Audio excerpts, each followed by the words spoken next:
prescribed for here. So right now we're looking at lead times of about 12 months for just the equipment. I mean, as far as how soon the chemicals Oh, contamination. that's something that we're working on.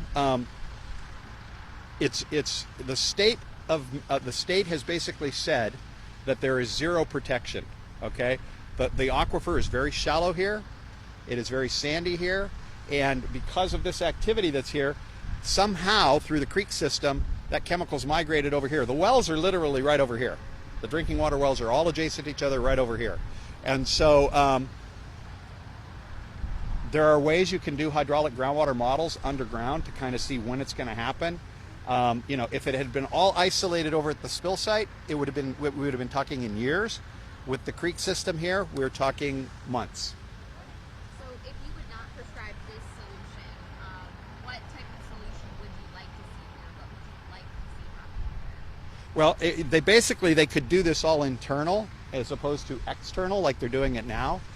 They could pump this water off and put it into collection systems. It sounds like that's what they're saying that they're doing somehow.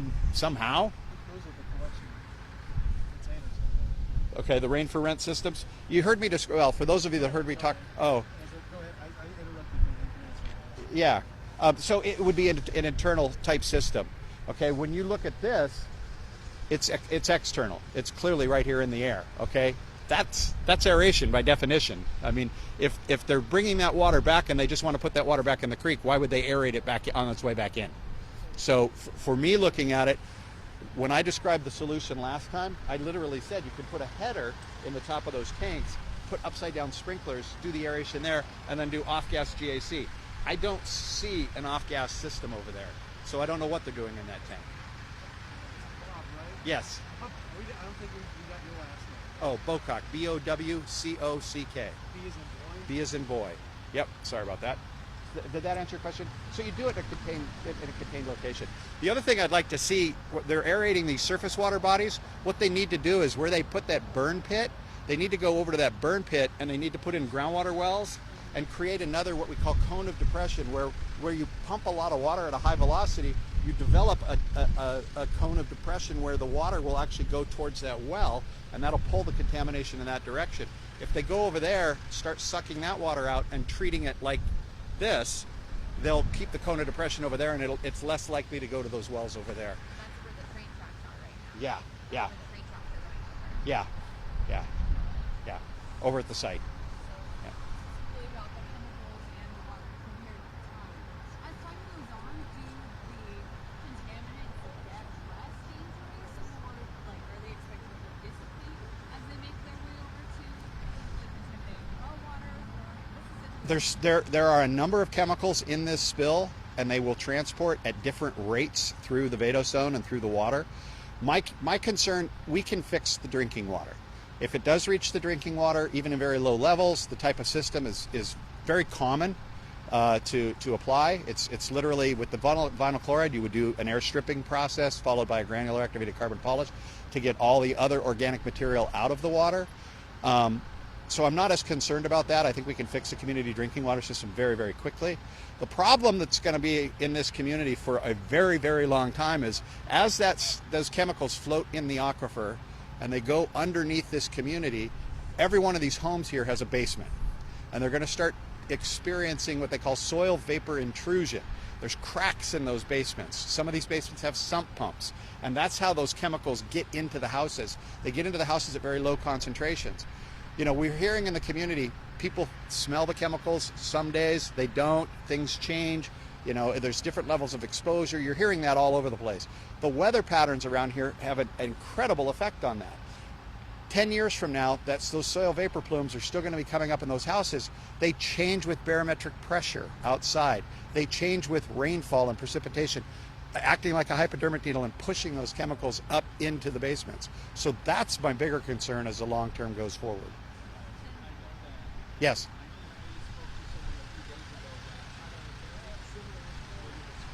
Uh-huh.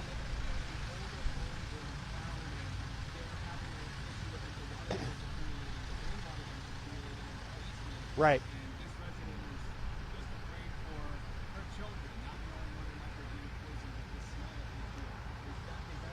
That's exactly what I'm talking about. So it's going to come in two ways. It will come in the liquid phase with the water that accumulates in a sub-basement. A lot of these homes have sump pumps. The water in the basement all goes to a corner, gets to a certain level, a float switch turns on, it evacuates it and sprays it outside.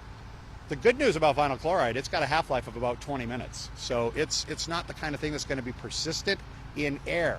The sun and the oxygen destroy it really quickly. It's when it gets trapped in the vadose zone. That's the area of soil between the top and the groundwater.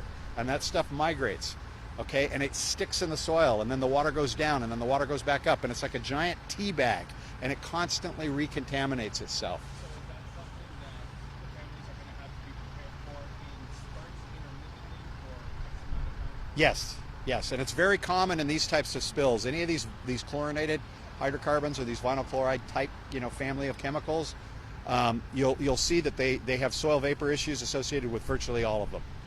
And I have a question. Norfolk Southern gave us some updated numbers today. They claim that they've removed about 2 million gallons of contaminated water. What is your evaluation of that number? I read that 200 million gallons of contaminated water. Was it with a cup of contaminated of VOC in it and then 200 gallons of water? Because that's all it takes is a little cup of water and 200 million gallons of water. Is this the 200 million gallons of water? It's very unusual. They're pumping water off actually up here by the high school. They're not actually aerating there. They're actually sucking it into tanks and taking it somewhere. Quite frankly, I don't know what that means. I don't know what the concentrations are. I know how many pounds of chemical were on those rail cars when they roared into town, and I know how many pounds of chemical are missing. So they should be talking about how many pounds of chemical they're taking out of the environment, not 200 million gallons of contaminated water. That doesn't mean anything to me. How important is it that they be transparent with the concentration of that water or performing analysis on that water that they're cleaning? They need to be extremely transparent. As far as I'm concerned, the railroad and the agencies should have a website up right now where every data point that they have is posted immediately. That's what's happening here is A, there's a complete lack of transparency, and B, the activities are basically done in a fashion as if they're like trying to fool the community into complacency. They literally, they sent out somebody, two guys with a mask from Home Depot, tanks on their back like they were spraying herbicide, and they went through the house and sprayed organic disinfectant all over the furniture. You don't disinfect vinyl chloride spill. You don't disinfect dioxin. You don't disinfect, any of these chemicals. I can't believe that they would do that. I think it was literally to lull the community into shutting up. And that's what's happening is it's degrading trust. So transparency, put those numbers on a website, get them up.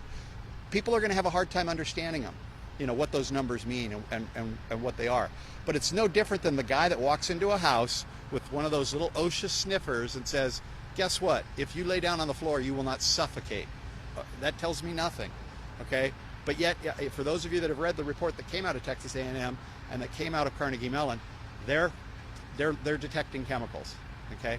Because they did it right. They did it at the right concentration. Somebody asked about like the water samples over here, okay? You don't collect, I like AECOM. AECOM's a great engineering firm, but they're being criticized pretty heavily about taking these water samples. They didn't take them the right way. Okay, you do not extract water samples like that for vinyl chloride testing. The reason? By the time they got the water in the bottle, the chemical was gone. Okay, and so there's a way you test for vinyl chloride in water. That was not the way. So the test that you're referring to from Texas A&M and Carnegie Mellon, Carnegie Mellon hasn't published the results of their test yet. I was expecting it yesterday. This is the explanation from Carnegie Mellon that this is an analysis of existing data from the EPA that Texas A&M analyzed. So that wasn't the results of their own test. Carnegie Mellon hasn't published their test yet. They haven't put their tests out? No, I was expecting it yesterday, and they're delayed because they're looking at such a vast amount of information. They apologize that it's not out. Okay. And I will get you the name of Heinz's pieces of equipment too, because they did bring that piece of equipment here, Yes. and I have seen those numbers. Yeah, and I've been in touch pretty much daily with Professor Red. Oh, so you know what I'm talking about. Good. It's weird. There's a lot of secrecy about it, right? But he said it's a lot of data, and they're being very, very careful about getting this together and publishing So, Right. So it's not out yet. Yeah. Now, producing collect samples too. How important is it to have all of these different groups coming in and testing? I mean, is there ever too much testing when it comes to things like There's this? not too much testing, but it does not go to a trust issue. You know, it starts to get conflicting. You know, I want to be very up and positive and welcome everyone's help. I think that's great. But it's not unlike the Flint situation, where at the end of the thing we had 50 different data sets, and you know, they counteract each other. A water quality or an environmental sample is as good as the moment you take it. Okay, and so it's important to understand that, you know, there aren't online composite analyzers for any of these tests. They literally are taken for the second or the moment that you capture that test. And if you collect it properly, you know, the water sample, I said, they didn't collect it properly. Okay, the air sample, you know, they're basically using, you know, part per million OSHA equipment for suffocation. They're not using the low sensitive equipment that the Carnegie Mellon and the Texas A&M folks have. So it's great that they're coming, you know. There are others in town too. You just named the 3 universities. There's a whole slew of people that are here doing testing and stuff like that. It can add to the confusion. You said that you saw the numbers from Carnegie and A&M. How do those numbers shake up against what the EPA is telling us up until this point? I'm not as concerned with the numeric values at this point in time. I'm concerned with the suite of chemicals that they're finding. I don't know that we have all the information as to what came out, and certainly we don't know what cocktail of chemicals went into that burn pit. We know it was predominantly vinyl chloride because those were the cars that were breached. Okay, how long did it sit there? How much seeped into the groundwater table or into the vadosone during the burn? What did they turn into when they burned? You know, what other stuff was mixed in there? That's where the transparency is lacking. Okay, you guys are hearing the same thing I'm hearing. You're seeing the same videos I'm seeing. What are those controlled burns that are going on out there still? What happened in the first 72 hours before they did the burn pit? I mean, we don't know, and those are the kinds of things that are going to always add to frustration in the chemistry. Yep. Not that you're not saying everything is fantastic. I just want to get Erin in very Oh. quickly. Please, I would just do a stand-in. Erin. Hi.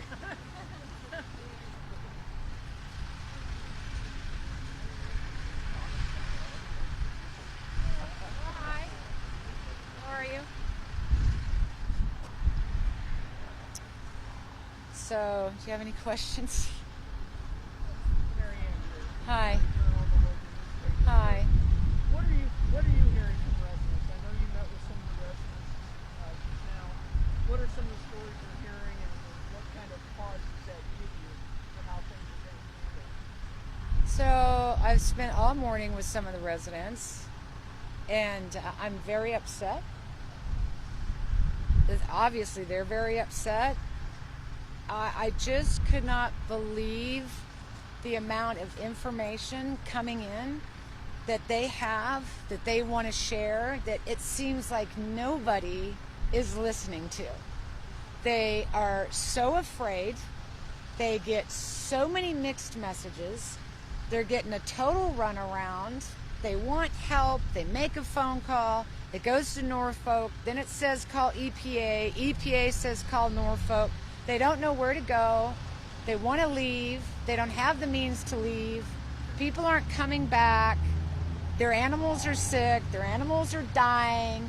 I've just seen pictures of them who go to their own doctor with holes in their throat, or they're being diagnosed with chemical respiratory illness, or these rashes that obviously look painful. Listen, this has been going on for 3 weeks since the initial crash. I think we're pushing a month now, actually, March 3rd. And yet nothing has really been done that is really giving them any kind of help or answer. It's so frustrating. It's classic cover-up in an environmental disaster and running the people around in hopes that they don't figure it out or we all go away and nobody's none the wiser, when they are literally going to be the sitting ducks here. They will be the sitting ducks that don't know their future, that are terrified. And the lack of mismanagement here is unbelievable. You have, I mean, everybody's seen the pictures. The pictures I was seeing up close, what was burning, the smells. It was very overwhelming to have such a close perspective today of what they went through. And I'm still absorbing, honestly, their fear and their turmoil. And I've been on a lot of environmental situations, and I've never seen anything in my life be so mismanaged, ever. You give an all clear, but yet you don't have any data, really, to prove that it is all clear. And then when the people come back and they tell you, I'm smelling stuff, we're sick, we're going to the emergency room, I can't breathe, they're just disregarded because everything is safe. It's obvious nothing is safe yet. And then when they come back, they're told, don't drink the water. But then that changed the next day. It's okay to drink the water. So it's safe, it's not. Drink the water, it's not. You're not really experiencing what you are, yet they're sick, yet they're going to the doctor. And every time they try to get answers to the EPA is deferring to Norfolk, the very fox that's in the hen house. So this is what upsets me. And it takes me all the way back to my days in Hinckley, California. We have another environmental disaster, another corporate cover-up. I'm sorry, something is not right here. Agency failures and a really great community of really great people that deserve answers. And not just leave them here sitting and guessing what their future will be. And getting this information takes time. You guys are around town, they're doing all this aeration that could be throwing chemicals into the air. You just had independent testing come out that shows it's in the air. And then EPA Director Regan says yesterday, maybe you should keep the kids away from there. Well, maybe you should have told us that 3 weeks ago because they've already been down here. It's just awful. And I have spent all morning with these people. I am truly upset. I cannot imagine what they've been through. But they all have the same story. They were all within this 1 mile radius and outside of it. They have Norfolk wanting to do tests. And their well water is, all these colors. They're worried. They don't know what it means. What does it mean it smells? What does it mean when I come home I can't breathe? And then the frustration that they just get run around. Every call to every agency leads right back to Norfolk. And I really want to know why they're controlling the narrative. The narrative needs to be this community and what happened to them. They are not stupid. They are not making things up. This is very real to them. And I really hope that everybody will spend time with them and go to their properties, smell it for yourself, experience it for yourself, feel what they're going through. Help answer their questions about the kids going back to school. They want to know, should they go back to school? Should they homeschool them? Can they do virtual school? There are people leaving now. There are people terrified to come back. And they're sick. I can't say it on camera, so I'm just not going to do it. I am sickened. Knowing your experience, 30 years ago, that's fine. You can date me. 30 years. Been a long time. you're coming here, your experts are here, other experts are here, the state is here telling us what they're doing. We know there are a multitude of federal class action lawsuits being pursued. You are affiliated with some of that, what we're hearing. How do we know, despite and with respect to all of the experience, that this isn't you trying to convince these folks or whomever that you should be suing Norfolk with us? That this isn't trolling compliance in behalf of whoever you're with? Sure. That's an actually very fair question, and I understand that. And I think over 30 years, these situations don't happen and you think the lawyers aren't going to show up. Oh, you bet they're going to show up. But at the same time, these people need to know they have legal rights.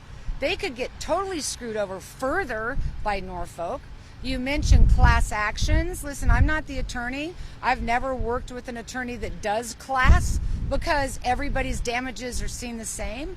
From my experience with Hinckley and every other environmental issue I've worked on, and I consult with firms, I'm not their employee.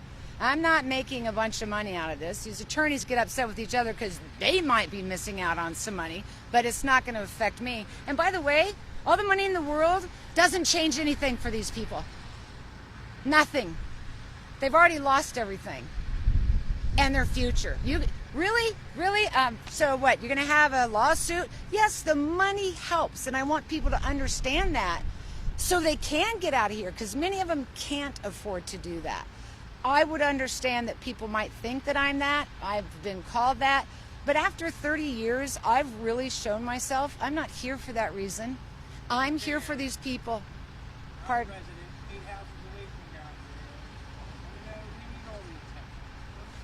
This is Scott. And I told you in the very beginning, you guys really need to hear from these people. We rent. So what is the landlord going to think of us? What are we going to do? Here, come on up. I mean, I'm out looking for attorneys to go, hey, I need money. No. We just want answers. Just answers. All the citizens here of East Palestine need answers. And we're not getting them. Come up here. What's your name, sir? Scott McAleer, McAleer. And not one senator, governor, EPA, or Norfolk come down our streets. We're just hearing it through you guys and social media. Conflicting stories. We want answers, that's all. No, not one. Not one. Not even a pamphlet. They're doing it all out here, but you know what? Not at the zone. And that's wrong. So please explain to them to come to our street. My daughter has a rash around her neck, upper cheeks. Call 800 number, call this number, call that number. No good. And everyone's hired by Norfolk Southern. Right. So And my daughter's... how does that help us? My daughter's, hey, she's disability, autistic, Down syndrome. I'm not bringing her out into this media show to take her to my primary. I want them to come to me, but they're not. And it's not fair. Not fair. So I'd rather have everybody here, but I want the answers, that's all. And we're not getting them. Everybody wants answers. I'm raising 3 granddaughters. They've had rashes. They've been... I'm sorry. I'm raising 3 granddaughters. They've had rashes. They've been sick.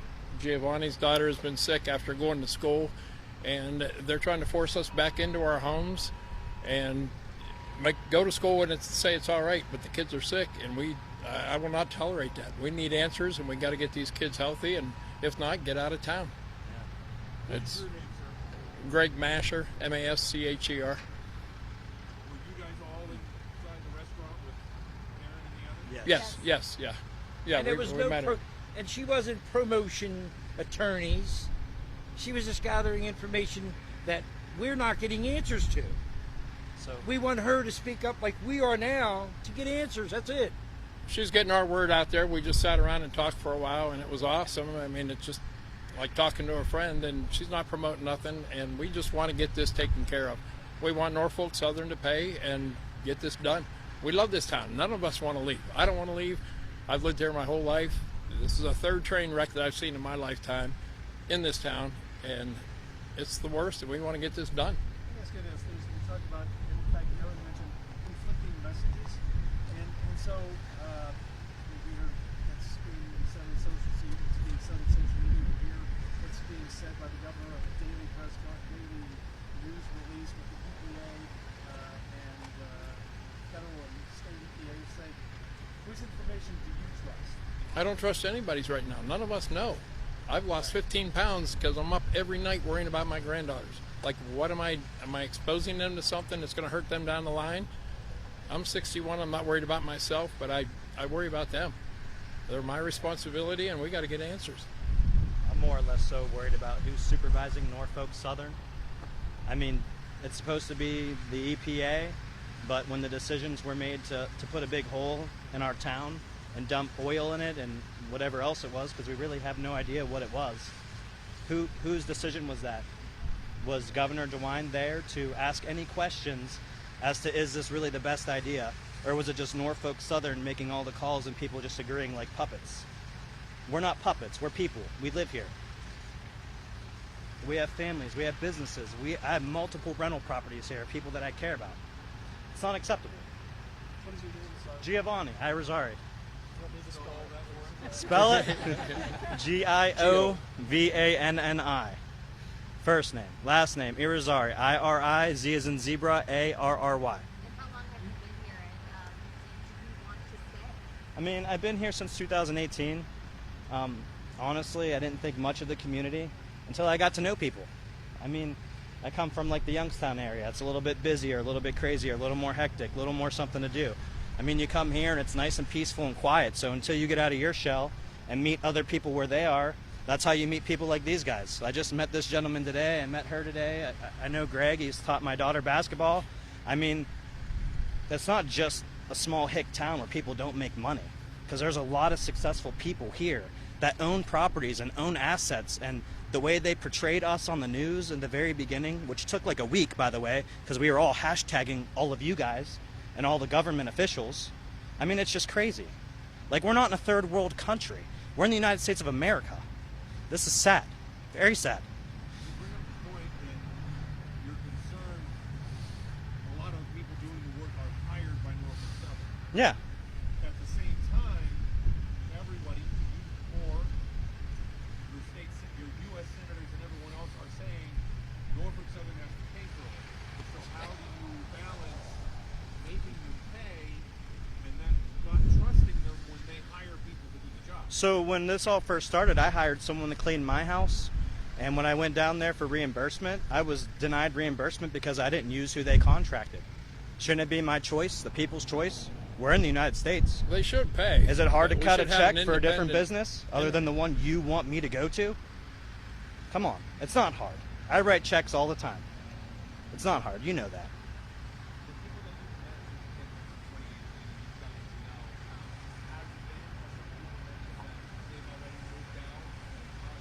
Yeah, there's a lot of people actually that won't come home, and houses are going up for sale. And I mean, I'd imagine some people would move in because it's cheaper real estate. I mean, I don't know. But since we've been from the evacuation to now, we've had many symptoms and like issues and respiratory problems and headaches and fighting vertigo. I mean, I had to fly my mom to California because she couldn't breathe here anymore. I mean, that's not something I need to do. That messes up my whole 10-year plan that I have going on as a 31-year-old person. You know, self-employed, halfway retired. That messes up a lot of things for people. All of this. And no accountability. We're all trying to come together. Thank God we have Erin, because she does help us like try to figure things out that we are bringing to the table to her. And like, we all have different pieces of information based off of the derailment, you know what I mean, that we're able to kind of piece together as citizens. But why do we have to do that? Where's the EPA? Why aren't they working for us? That's the Why question. are they gathering information from the citizens? So we need an But outsider. when we ask to speak up for questions, they're directed not to tell us anything. So we're supposed to feel safe. We're supposed to feel like they're working for us. It's all bullcrap. You guys know this. Yeah, they're the puppets on a string. You've gone to the EPA through community center. Why? To get a pamphlet to say, hey, call this number. Hey, get online. Go. So they're not taking any information. No. The information they do give is kind of like lies. You mentioned earlier about misinformation, you know, like different information coming out. It went from 4,032 cubic yards of soil. Now it's down to like 3,000, you know, that contaminant soil at ground zero. How do those numbers compel each other? Like, who is holding them accountable? We don't live in a third world country. This shouldn't be this hard. Clean it up. You made a mistake, clean it up. You didn't make one mistake, you made two. You wrecked into us, and then you blew us up. Clean it up. I went down there Monday between the bar and the gas station. There's a pile of contaminated soil covered up. Why? Why ain't it in somewhere and out of here already? Why are those lids open if they're vacuuming up bad water? Anyone see that? Questions. Anyone notice that? Not Those answers. lids are wide open for everyone to consume. But we're told everything's fine and everything's in order. It's not in order, guys. You know this. Come on. We're just political little pawns here. That's all. We're at a stalemate. But that's all we're getting. Numbers. It's a shit show. Oh, it is a circus, just like they had the town hall meeting. People yelling over people. We couldn't get answers because people kept yelling. But hey, I'm just a little pissant, little town, you know, with no answers. Worried about my future and my stepkid's future and my fiance. So it's, come on, really. But anyway, I mean, I appreciate it. Yeah, I said only me up here. That's who you should be talking to, the citizens. Reach out to people on Alice Street, Taggart Street, South Market Street. They're the people you need to hear from, not your politicians. There's your story. The people are the citizens of East Palestine, not the mayor, the governor, the senators, which they're a crock of shit. They're in meetings, but we don't take president. We're the constituents. 90% of the votes come out of here for Vance. But, I appreciate, Johnson for being here every day and taking control of the situation. But everything else need to talk to the people of East Palestine. Not these conference meetings and just getting stories. Get our stories, not their stories. Please. And thanks for the tough questions, because I did physically walk over to the tanks and see the hatches are open on all of them, and they're not vacuuming anything off, and then I retraced the pipes. So don't trust anyone, including me, because I didn't trust myself, and I went down there and looked, and the lids are open on all 4 of those tanks. So really, they're not even in service. There you have it. Thank you so much for coming. I know we ran a little bit long. Thank you to Erin for spending a lot of time with us. We are going to, I know, we're going to look up some stuff.